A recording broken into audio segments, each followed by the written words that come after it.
Hello again, I'm Andy Zaltzman. I'm now in Bangalore. Welcome to the second of my video diaries. This is the Garden City of India, although it would appear that the gardener might have taken rather elongated sick leave over the last 20 years of rapid urbanisation, or just developed some kind of curious obsession with concrete features, more than you'd get certainly in the average garden. I arrived here the day that Sachin announced his retirement from cricket, a momentous day in Indian sporting history, one of the great icons of Indian sport from that never-ending list of Indian sporting icons. And the media here went into an understandable frenzy. Now, you might think, well, it's only cricket, but on the flip side, A, it's cricket, and this is one of the greatest players that's ever played the game, and B, it's India. So, of course, they went absolutely nuts. Sachin is, of course, a unique figure in the cultural history of India. He's sort of India's W.G. Grace, Don Bradman, Babe Ruth, almost rolled into one. So I thought I'd go out onto the streets of Bangalore to see how the news of his retirement has been going down. Bangalore, the morning after Sachin Tendulkar's retirement. A city in mourning. The sun is trying to shine.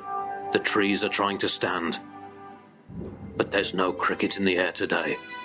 And these lonely floodlights will never stare down upon the little master in full flow again. Yesterday, this was a cricket stadium, but now look at it. It's given up. This cyclist has no idea where he's going, and an entire cricket team is hiding in this red van, simply too sad to come out. They can't face the day. And not just people have been affected, these motorbikes might as well be dead.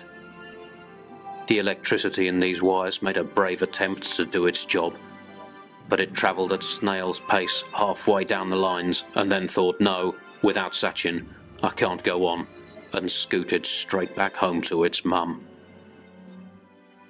The normally bustling traffic on the other side of this road has simply stopped moving. But perhaps the greatest impact can be seen in the offices of ESPN Cricinfo, where they've pretty much given up on cricket.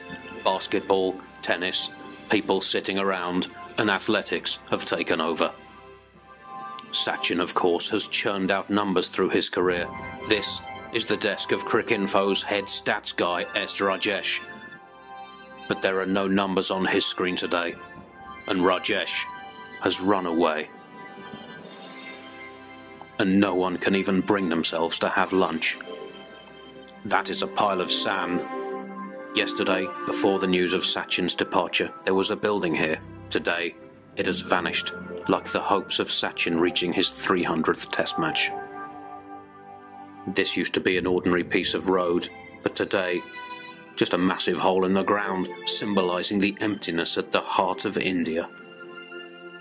And these 5 teenage Sachin fans were so upset that they turned into concrete pipes and fell over. The rickshaws are silently crying. But there's no cricket being played on this roof today, or maybe ever, because this is the first day of the rest of Indian cricket history. Sachin, of course, is a statistical phenomenon. He set marks that will never be matched, particularly in ODI cricket. I don't think anyone's even going to reach the lower foothills of his achievements in the 50-over game. In tests, again, a phenomenal record. Other batsmen might have better averages or have played greater innings. In T20 internationals, many players have already overtaken his 10 career runs from his one game in that format. But it's hard to imagine any player ever having the same broader social and cultural impact as Sachin Tendulkar. However long cricket is played, it's almost like he's maybe the last transformatory figure of this great game. And yet, despite all that, that did not stop the Hindu newspaper running with this headline. Private bus operators cash in on long weekend. Read it and weep. What on earth happened in that editorial meeting? So, what shall we lead with on the front page tomorrow? Boss, there's this story about India's greatest ever sportsman retiring after nearly a quarter of a century, entertaining and enlivening the lives of our nation. No, that doesn't really do it for me. Anything else? Well, I guess there's the Syrian crisis or the American government shutdown, innumerable issues in Indian politics. No, still no. I heard this story about bus prices going up for the weekend. This is it! This is India's Watergate, the biggest story in the history of this nation. Front page lead. On a personal level, Sachin was the first major cricketer who was roughly my age. He's a year and a half older than me. And I first saw him bat in 1990 on his first tour of England when he just turned 17. And I went to see him play for India against Kent in a warm-up game. And he scored 70 runs.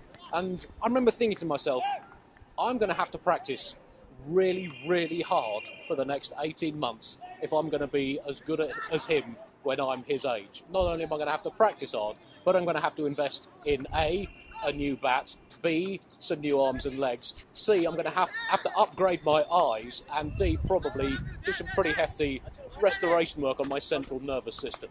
A month later, Sachin scored his first Test 100.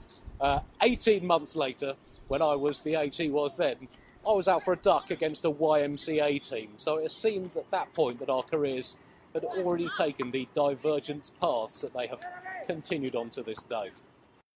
Will there ever be another retirement like this? I don't think there will be in my cricket-watching lifetime, which has still hopefully got quite a few series left to go. Of course, it's not quite the glorious exit that the story of Tendulkar maybe deserved if it had been in, say, with the 100th 100 in the World Cup final in his home city. But still, it's a moment, I guess, of sadness for Indian cricket, but also of pride and reflection and gratitude for what Sachin has given to Indian cricket and, indeed, the world game.